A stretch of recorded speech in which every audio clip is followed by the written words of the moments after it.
Students, आज हमारा 9th class का जो फर्स्ट चैप्टर है सिविक्स का, democracy in the contemporary world, यानी कि समकालीन विश्व में लोकतंत्र। तो देखो, पिछले 2 वीडियो में हम डिस्कस कर चुके हैं कि पोलैंड और जो चिले है उसका उदाहरण हमने देख करके लिया कि भी हम देखते हैं कि संसार में 100 से अधिक देशों में लोकतांत्रिक सरकारें जो है वो अपना काम कर रही हैं। तो जो लोकतंत्र का जो विस्तार है वो समान रूप से नहीं है। उन 2 देशों का उदाहरण लेकर के हमने इसको अच्छी प्रकार से समझा कि भी लोकतंत्र का जो विस्तार है वो समान रूप से नहीं है। दूसरे वीडियो में हमने डिस्कस किया कि भी लोकतंत्र का जो विस्तार है संसार में, उसके जो विभिन्न चरण हैं उसके बारे में हमने डिस्कस किया। 1688 की गौरवपूर्ण क्रांति के बारे में डिस्कस किया हमने, 1789 की फ्रांसीसी क्रांति के बारे में डिस्कस किया हमने, अमेरिका स्वतंत्रता संग्राम आंदोलन के बारे में डिस्कस किया। आज हमारा टॉपिक है, जो लास्ट टॉपिक है हमारा, पार्ट जो 3rd है, इसका जो लास्ट टॉपिक है वो है वैश्विक स्तर पर लोकतंत्र। वैश्विक स्तर पर लोकतंत्र, इसमें हम देखते हैं, अब ये देखेंगे कि क्या, देखो अलग अलग देशों में अपनी लोकतांत्रिक सरकारें काम कर रही हैं। उस लोकतांत्रिक सरकारों में जनता द्वारा चुने हुए जो नुमाइंदे होते हैं, जो प्रतिनिधि होते हैं, वो प्रतिनिधि संसद और विधानसभाओं में जाकर के नए कानून बनाते हैं, पुराने कानूनों में संशोधन करते हैं और जन कल्याण के लिए अलग अलग वो पॉलिसीज बनाते हैं और उनका अपना एक संविधान है और कुछ फंडामेंटल राइट्स जो हैं, वो मूलभूत सुविधाएं जो हैं वो लोगों को प्रदान की गई हैं। तो अब हम देखेंगे कि वैश्विक स्तर पर लोकतंत्र, यानी कि वैश्विक स्तर पर जो लोकतंत्र है, इसमें जो 9th क्लास के 2 स्टूडेंट्स हैं, अंजलि और देवेंद्र। जो अंजलि है वो देवेंद्र के जो विचार हैं उससे असहमत है। वो असहमत इसलिए है कि क्या ऐसी कोई विश्व की भी कोई सरकार है जो विभिन्न देशों को मतलब कंट्रोल कर सके, जो देश दूसरे देशों के मामलों में इंटरफेयर करते हैं उन पर रोक लगा सके। क्या कोई ऐसी वैश्विक सरकार है या विश्व की कोई सरकार है जो सभी देशों को कंट्रोल करे?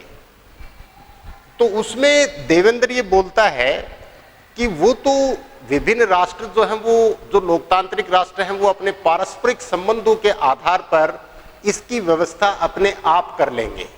अपने पारस्परिक संबंधों के आधार पर वो उन देशों पर छोड़ देना चाहिए और उन पारस्परिक संबंधों के आधार पर वो उसकी व्यवस्था अपने आप कर लेंगे।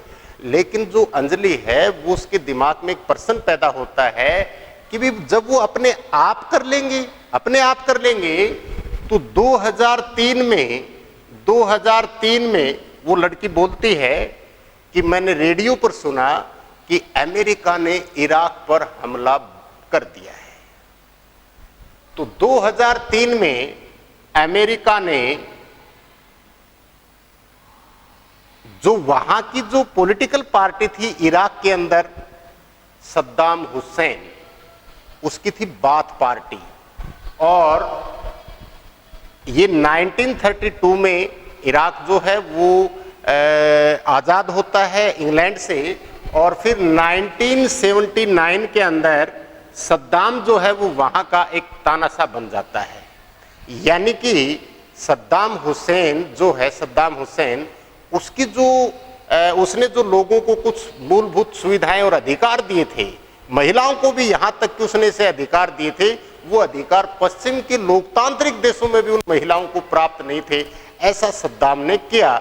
लेकिन जो सद्दाम की जो कार्यप्रणाली मतलब इराक की जो है वो एक गीध दृष्टि लगी हुई थी कि वो कैसे जो है वो तेल, जो एक अपार संसाधन है यहाँ का, कुवैत को अपने अधीन कर लिया था सद्दाम हुसैन ने, और फिर कैसे उसने ऑपरेशन डेजर्ट स्टॉर्म चला करके और एक भारी भरकम फौज जिसमें अधिकतर सैनिक जो है वो अमेरिका के थे, क्योंकि अमेरिका की गिद्ध दृष्टि लगी हुई थी उन तेल संसाधनों के ऊपर। तो कैसे सद्दाम हुसैन को सत्ता से बाहर कर दिया गया। तो यहां हम देखते हैं कि उस समय किसी भी देश ने मतलब उसका 2003 में किसी भी देश ने जो है इसका विरोध नहीं किया। कारण क्या था, देखो, क्योंकि आज वर्तमान यदि हम परिदृश्य देखें तो उस वर्तमान परिदृश्य में एक ध्रुवीय व्यवस्था है, एक ध्रुवीय व्यवस्था है। उस एक ध्रुवीय व्यवस्था में अमेरिका का बोलबाला है संसार में। देखो 1991 यानी कि 1991 से पहले संसार के अंदर सत्ता के दो धड़े थे। यानी कि जब सत्ता के दो धड़े होते हैं, जैसे यूएसए और दूसरा था USSR, United state Soviet of Republic, United state of America. तो यहां क्या थे कि सत्ता के दो धड़े थे, यानी कि कोई भी सुपर कंट्री जो है, सुपर पावरफुल कंट्री जो है, वो अपना मनमाना व्यवहार नहीं कर सकती थी, क्योंकि उसको दूसरी महाशक्ति से भय था। तो उस समय क्या था, जब सत्ता के दो धड़े थे तो यहां पर बैलेंस ऑफ पावर था, बैलेंस ऑफ पावर यानी कि सत्ता का संतुलन था। लेकिन ये जो यूएसएसआर है ये पिछड़ गया उस महाशक्ति की दौड़ में और अकेली महाशक्ति बची संसार में यूएसए। अब एक ध्रुवीय व्यवस्था होगी और एक ध्रुवीय व्यवस्था में अब इसका बोलबाला है अमेरिका। तो अब हम देखते हैं वो जो लड़की है उसके मन में एक प्रश्न पैदा होता है और वो प्रश्न ये पैदा होता है कि भाई क्या कोई ऐसी वैश्विक सरकार है जो विभिन्न देशों को कंट्रोल कर सके। तो उसके लिए हम पढ़ेंगे, जो हमारा टॉपिक है वो है अंतरराष्ट्रीय संगठन। उसमें हमारा टॉपिक है अंतरराष्ट्रीय संगठन।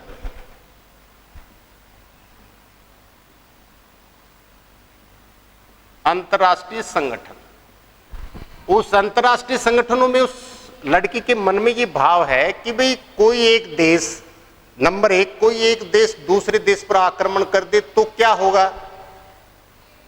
फिर दूसरा प्रश्न ये पुटअप करती है कि भाई जो अधिकार क्षेत्र किसी भी देश के अधिकार क्षेत्र में नहीं है तो उनके ऊपर रूल कौन करेगा, शासन कौन करेगा, या वो किसके अधिकार में आएंगे। जैसे संसार में 7 महाद्वीप हैं, तो एक अंटार्कटिका एक ऐसा महाद्वीप है जो पूरा का पूरा जो है वो बर्फ से ढका हुआ है, वो निर्जन क्षेत्र है, उसमें कोई देश नहीं है। तो उसके ऊपर शासन कौन करेगा, वो किसके कब्जे में रहेगा, किसके अधीन आएगा वो। या फिर विभिन्न देशों की जो समुद्र से सीमा लगती है 200 किलोमीटर तक, वो अपने संसाधनों के वो मालिक हैं, उससे बाहर उसकी व्यवस्था, उसका संचालन कौन करेगा। नंबर एक, विभिन्न देशों के बीच आक्रमण हो जाए तो क्या होगा। नंबर 2, उन संसाधनों पर किसका नियंत्रण होगा जो एक देश के अधिकार क्षेत्र से बाहर है, जैसे अंटार्कटिका और 200 समुद्री क्षेत्र 200 किलोमीटर से आगे। और नंबर 3, इन विभिन्न देशों को अपने नागरिकों के मानव कल्याण के लिए, जैसे उनकी शिक्षा, स्वास्थ्य, मनोरंजन, खेलकूद, यातायात, या उनका हम एक प्रकार से ये कह सकते हैं कि उनकी जो प्रति व्यक्ति आय है और उनका जो मिनिमम स्टैंडर्ड है वो बढ़ाने के लिए, देखो हर लोकतांत्रिक सरकार उन जन कल्याणकारी कार्यों को पूरा करने के लिए उसको धन की आवश्यकता होती है। उस धन को कौन प्रोवाइड करवाएगा, कौन उस धन को प्रदान करेगा। तो उसके लिए हम पढ़ते हैं अंतरराष्ट्रीय संगठन, जैसे यूएनओ, यूनाइटेड नेशंस ऑर्गेनाइजेशन, इसी प्रकार जैसे IMF, इंटरनेशनल मॉनेटरी फंड, जो विभिन्न देशों को धन जो है उन विकास कार्यों के लिए उधार देता है, इंटरनेशनल मॉनेटरी फंड। इसी प्रकार WTO, विश्व व्यापार संगठन, वर्ल्ड ट्रेड ऑर्गेनाइजेशन, जो विभिन्न देश दूसरे देशों के साथ जो बिजनेस करते हैं, व्यापार करते हैं, तो उसके लिए जो गाइडलाइन या नीतियां जो बनाई जाती हैं वो WTO के द्वारा बनाई जाती हैं। इसी प्रकार हम देख सकते हैं वर्ल्ड बैंक, इनको देख सकते हैं। तो ये क्या है? अंतरराष्ट्रीय संगठन है, इंटरनेशनल ऑर्गेनाइजेशन है। अब देखो, इसमें हम ये देखेंगे कि क्या इनके जो निर्णय हैं, जैसे UNO निर्णय लेता है, IMF निर्णय लेता है, WTO निर्णय लेता है, वर्ल्ड बैंक निर्णय लेता है, क्या ये निर्णय लोकतांत्रिक हैं या वो इन्हीं सदस्य देशों या इन्हीं देशों पर जिनका इनका प्रभाव है, क्या वो उनके ही हित पूरे करते हैं? तो देखते हैं सबसे पहले UNO, यूनाइटेड नेशंस ऑर्गेनाइजेशन। इसकी स्थापना जो है 24 अक्टूबर 1945 को हुई थी, 1945 को, और इसलिए की गई थी कि भाई यदि हमने संसार में तीसरे विश्व युद्ध को रोकना है और मानव जाति को विनाश से रोकना है और शांति को कायम करना है, तो हमें युद्धों को रोकना होगा। उन युद्धों को हम तभी रोक सकते हैं जब एक बहुत बड़ी हम वैश्विक स्तर पर एक ऐसी पंचायत का निर्माण करें, एक ऐसा संगठन बनाएं जो विभिन्न देशों के बीच जो है, जो आपसी जो उनके डिस्प्यूट्स हैं, जो विवाद हैं, उन विवादों को दूर कर सके। तो इसके लिए UNO की स्थापना की गई थी। आज वर्तमान UNO में 193 इसके सदस्य राष्ट्र हैं। 193 जो हैं इसके सदस्य राष्ट्र हैं, 193। प्रत्येक सदस्य राष्ट्र जो है वो, जैसे भारत भी इसका सदस्य राष्ट्र है, तो प्रत्येक सदस्य राष्ट्र जो है वो 5 सदस्य इसके अंदर भेज सकता है, लेकिन उनका वोट जो है वो एक ही काउंट होगा। एक प्रकार से हम ये कह सकते हैं कि ये UNO की जो महासभा है, ये एक प्रकार से व्यवस्थापिका का काम करती है। जैसे अपनी संसद है, कानून बनाती है, जो अपने देश के जो मुद्दे हैं या सामाजिक आर्थिक जो समस्या है उनके ऊपर वो विचार विमर्श करते हैं। तो इस प्रकार से एक प्रकार से व्यवस्थापिका का काम करती है। लेकिन इसमें सबसे पावरफुल जो अंग है, सबसे शक्तिशाली जो अंग है, वो है सुरक्षा परिषद। इस सुरक्षा परिषद में 5 स्थायी सदस्य हैं और 10 अस्थायी सदस्य हैं। ये अस्थायी सदस्य जो हैं प्रत्येक 2 वर्ष के बाद, प्रत्येक 2 वर्ष के लिए जो है वो चुने जाते हैं। और इसके जो 5 स्थायी सदस्य राष्ट्र हैं, इनके पास है वीटो का मतलब होता है मैं मना करता हूं, यानी कि महासभा द्वारा प्रस्तावित प्रस्ताव, उसके ऊपर कोई भी एक देश अपने वीटो शक्ति का इस्तेमाल करता है तो प्रस्ताव जो है वो निरस्त हो जाता है। और ये 5 सदस्य राष्ट्र जो हैं, इसमें अमेरिका, ब्रिटेन, फ्रांस, रसिया और चीन, अभी इन देशों के पास है। लेकिन इनमें क्या है, जो ये पावरफुल कंट्री हैं अपने हितों के लिए इस वीटो शक्ति का इस्तेमाल करती है। तो इस प्रकार हम कह सकते हैं कि इसके निर्णय जो हैं वो लोकतांत्रिक नहीं हैं। और विशेषकर अब जब पूरे संसार में एक सिंगल यूनिपोलर जो सिस्टम कायम हो गया है, एक ध्रुवीय व्यवस्था कायम हो गई है, फिर हम देख सकते हैं कि अफ्रीका महाद्वीप से कोई भी सुरक्षा परिषद का सदस्य नहीं है। एशिया जो संसार का सबसे बड़ा महाद्वीप है, सिर्फ एक देश है जिसके पास वीटो शक्ति है। पॉपुलेशन देखें तो 80% पॉपुलेशन के पास एक वीटो पावर है, जबकि वहां उत्तर अमेरिका और यूरोप महाद्वीप की जो पॉपुलेशन और उनका क्षेत्र देखें तो इस प्रकार हम कह सकते हैं कि उनके जो निर्णय हैं वो अपने ही हितों को प्राप्त करने के लिए उस वीटो शक्ति का इस्तेमाल करते हैं।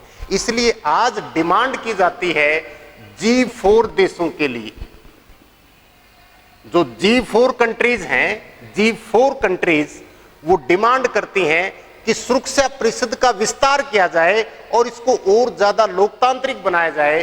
वो G4 देश हैं भारत, जापान, जर्मनी और ब्राजील। ये G4 कंट्रीज हैं। ये भाई इनको भी सुरक्षा परिषद में जो है स्थायी सदस्य जो है या उनकी मान्यता मिले। दूसरा हम कह सकते हैं IMF, इंटरनेशनल मॉनेटरी फंड, जो विभिन्न देशों को धन जो है वो मुहैया कराती है।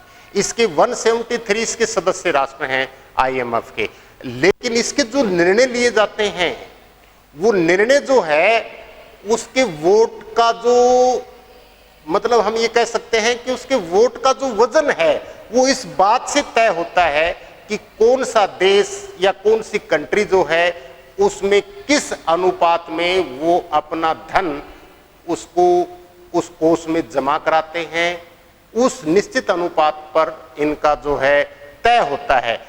कहने भर को तो इसके 173 राष्ट्र हैं, लेकिन इसमें 166 राष्ट्र जो हैं वो अपने सही तरीके से उस वोट का इस्तेमाल भी नहीं कर पाते। इसमें जापान, जर्मनी, रसिया, ब्रिटेन, फ्रांस, इन देशों का ही एक प्रकार से बोलबाला है, दबदबा है, या ये जो विभिन्न देशों के साथ जो धन प्रोवाइड करवाते हैं उसके लिए ऐसी नीतियां बनाने के लिए वो प्रेशराइज करते हैं, उनके ऊपर दबाव डालते हैं, जिससे इनकी एमएनसीज जो मल्टीनेशनल कंपनियां हैं, बहुराष्ट्रीय कंपनियां हैं, इनको सबसे ज्यादा इनको फायदा मिले, या फिर कई बार उस ऋण की शर्तें जो होती हैं वो इतनी कठोर होती हैं। तो इस वजह से हम देख सकते हैं कि इंटरनेशनल मॉनेटरी फंड जो है इसकी भी जो निर्णय है, इसके जो डिसीजन है वो भी अलोकतांत्रिक हैं। और साथ के साथ देखो, इंटरनेशनल मॉनेटरी फंड का जो अध्यक्ष होता है वो अध्यक्ष जो है वो पद उस पद के ऊपर अमेरिकी नागरिक का होना जरूरी है। जो अमेरिकी नागरिक है उस अमेरिकी नागरिक का होना जरूरी है, और उसकी नियुक्ति जो है वो अमेरिका का जो फाइनेंस मिनिस्टर होता है, जो वित्त मंत्री होता है, वो उसको अपॉइंट करता है। इसी प्रकार WTO है, वर्ल्ड ट्रेड ऑर्गेनाइजेशन है, वर्ल्ड बैंक अपना हम देखते हैं, तो इनके जितने भी डिसीजन है वो सभी के सभी इनकी जो एमएनसीज हैं, मल्टीनेशनल कंपनियां हैं, इनका सबसे ज्यादा से ज्यादा जो है हित हो उसी के ऊपर ये अपने वोटिंग राइट का इस्तेमाल कर सकते हैं। तो अब हम देखते हैं कि क्या इसमें कोई सुधार की गुंजाइश है, संभावना है, जिसमें कि इस अंतर्राष्ट्रीय संगठनों को और ज्यादा जो है वो लोकतांत्रिक बनाया जाए। लेकिन अब वर्तमान परिदृश्य ऐसा है कि जब एक ध्रुवीय व्यवस्था होगी तो हमें दूर दूर तक इस प्रकार के हम देखते हैं कि जो इनका जो स्ट्रक्चर है, इनका जो ढांचा है कि वो हमें डेमोक्रेटिक दिखाई नहीं दे रहा है। हाँ, ये धीरे धीरे जो है वो विभिन्न राष्ट्रों के आपसी परस्पर सहयोग या उनके जो संबंध जो हैं उन संबंधों के ऊपर भी डिपेंड करेगा कि आने वाले भविष्य में विभिन्न राष्ट्रों का जो इंटरनेशनल पॉलिटिक्स के अंदर जो अपना इम्पोर्टेंट रोल प्ले करते हैं और उनके द्वारा नित आए जो बदलाव हैं उन बदलावों के ऊपर भी वो डिपेंड करता है। जैसे वर्तमान परिदृश्य में हम देखें तो अमेरिका और भारत जो है वो बिल्कुल नज़दीक आ रहे हैं, क्योंकि अब इंटरनेशनल पॉलिटिक्स के जो आयाम है वो काफ़ी बदल चुके हैं, उनमें काफ़ी परिवर्तन हो चुका है। तो हम ये कह सकते हैं कि इसमें भविष्य में कुछ हमें लगता है कि वो विभिन्न देश आपस में जब परस्पर सहयोग करेंगे, संबंधों के ऊपर आधारित है कि उनके ऊपर कुछ मतलब इनको लोकतांत्रिक बनाया जाए। तीसरा हमारा जो टॉपिक है वो है बाह्य समर्थन। वो बाह्य समर्थन क्या है कि इसमें दो तीन एक पॉइंट है बाह्य समर्थन का, यानी जो बाह्य समर्थन है, बाह्य समर्थन इसमें क्या मतलब है कि जो ये डेमोक्रेटिक कंट्रीज हैं वो उनका ऐसा मानना है या वो दावा करती हैं कि जहां पर भी गैर लोकतांत्रिक सरकारें हैं या सैनिक तख्ता पलट करके माध्यम से जो डेमोक्रेटिक सरकारों को सत्ता से हटा दिया गया है, तो ये उन लोकतांत्रिक देशों का ये दायित्व है, उनकी ये जिम्मेदारी है कि वो उन गैर लोकतांत्रिक शासन कार्यों में इंटरफेयर करे और वहां के जो नागरिक हैं उनको एक लोकतांत्रिक सरकार मुहैया कराए। लेकिन यहां पर भी उनके द्वारा जो किए गए डिसीजन हैं, उनके द्वारा लिए गए जो निर्णय हैं, वो एक लोकतांत्रिक सरकारों का गठन न करके अपने हित साधना है। जैसे 2003 में अमेरिका का बहाना ये था कि इराक के पास कुछ ऐसे जैविक हथियार हैं जिससे कि पूरी मानव जाति को खतरा है। यहां पर हम देखते हैं कि इराक का जो शासक था सद्दाम हुसैन, उस पार्टी और उसके रहते अमेरिका जो है वो उन तेल संसाधनों पर जिसकी गिद्ध दृष्टि लगी हुई थी उसको कब्जा करना था। तो इराक के पास ऐसे जैविक हथियार हैं। यहां पर यूएनओ की एक टीम आई हुई थी इराक के अंदर और उस यूएनओ की टीम ने यह कह दिया था कि इराक के पास ऐसे जैविक हथियारों का कोई जखीरा नहीं है। लेकिन इसके बावजूद भी अमेरिका ने इराक के ऊपर अटैक करके और वहां की जो सद्दाम हुसैन की जो पार्टी थी 2007 में उसको फांसी पर चढ़ा दिया गया और फिर अपनी एक कठपुतली सरकार का वहां निर्माण किया गया। लेकिन इस निर्णय को भी उस समय के जो तत्कालीन यूएनओ के महासचिव थे कोफी अन्नान, उस कोफी अन्नान ने इस अमेरिका के उस डिसीजन को गैर लोकतांत्रिक बनाया था। दूसरा हम ये कारण कह सकते हैं कि जब बाह्य कोई देश इंटरफेयर करता है, उसके मामलों में हस्तक्षेप करता है, तो ये उस देश के जो नागरिक हैं उन नागरिकों की भावनाओं के खिलाफ माना जाएगा। यानी कि एक लोकतांत्रिक सरकार का गठन जो है या उनकी जो मान्यताएं हैं, मूल मान्यताएं, उनके सिद्धांत वगैरह हैं, ये डिपेंड करता है उस देश के नागरिकों के ऊपर। तो हम ये कह सकते हैं कि जो बाह्य समर्थन है किसी भी देश के अंदर एक लोकतांत्रिक सरकार का गठन करना, उसमें अपने हित साधना ज्यादा महत्वपूर्ण दिखाई देता है उन निर्णयों में और उन देश के नागरिकों के साथ। इस प्रकार हम कह सकते हैं कि कोई ऐसी वैश्विक सरकार है। तो ये आपका फर्स्ट चैप्टर था। नेक्स्ट चैप्टर जो है उसमें हम लोकतंत्र क्यों और कैसे, इसके बारे में डिस्कस करेंगे। धन्यवाद।